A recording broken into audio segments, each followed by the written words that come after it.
भविष्य में अगर आपको राजनीति करने का मौका राजपीठ अलग है, व्यासपीठ अलग है, हमें मौका भी मिलेगा तब भी धन्यवाद।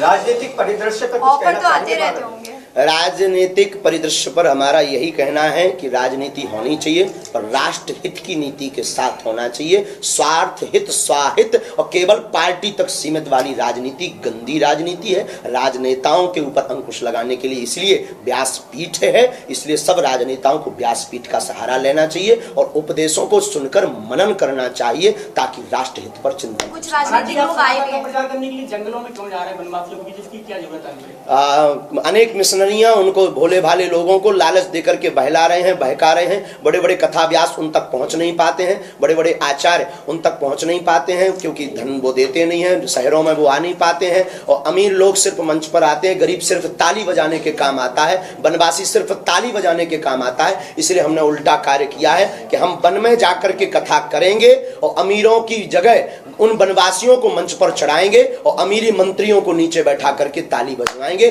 ताकि समानता का भाव प्रकट हो सके और मिशनरियों पर अटैक हो सके। तब तो ये हमारे खिलाफ षड्यंत्र होने लगे हैं क्योंकि उन्हें डर लगने लगा ये आदमी उल्टा। आप कई बार हिंदुत्व को लेकर गुरु जाते हैं, इसको लेकर आप कई लोगों के निशाने पर भी हैं, इसको लेकर क्या कहते हैं? निशाने पर होने से हमें कोई फर्क नहीं पड़ता है। बहुत अपनी जिंदगी विवाक रहते हैं, हमें उससे कोई फर्क नहीं पड़ता। किसी के भी निशाने पर हो, हम हनुमान जी के सहारे पर हैं, हनुमान जी के निशाने पर बने रहें। बस एक निशाना हमको चाहिए। लोग क्या कहते हमें इससे डर नहीं, न हमें कल की परवाह है न आज की परवाह है। कल प्राण जाते हो चले जाएं, लेकिन हम हिंदुओं को, सनातनियों को, जितने हमसे लोग जुड़े हैं, हम यही कहेंगे जो दीपक हमने जलाया है ये बुझने मत देना। बस महाराज जी, एक लास्ट क्वेश्चन, मीडिया के माध्यम से क्या देश को संदेश देना चाहिए? भारत में अगर सामाजिक समरसता बनाना है, सबसे पहले जातिवाद पर प्रहार किया जाए, जातिवाद शून्य किया जाए और सनातनीय संस्कृति के प्रचार के लिए बल दिया जाए। ये प्रत्येक राजनीतिक पार्टी को समझना चाहिए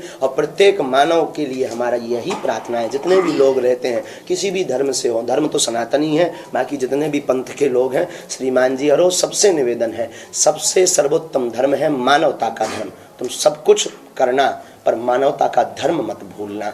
और अगर धर्म के खिलाफ लड़ रहे हो तो आप अधर्मी हो। कभी दो धर्मों में लड़ाई नहीं होती है। अगर आप लड़ रहे तो आप अधर्मी हो। लड़ाई हमेशा धर्म और अधर्म में होती है। इसलिए कोशिश करो कि सब लोग सामंजस्य में रहें, प्रेममय रहें, मानवता की सीख सदैव देते रहो।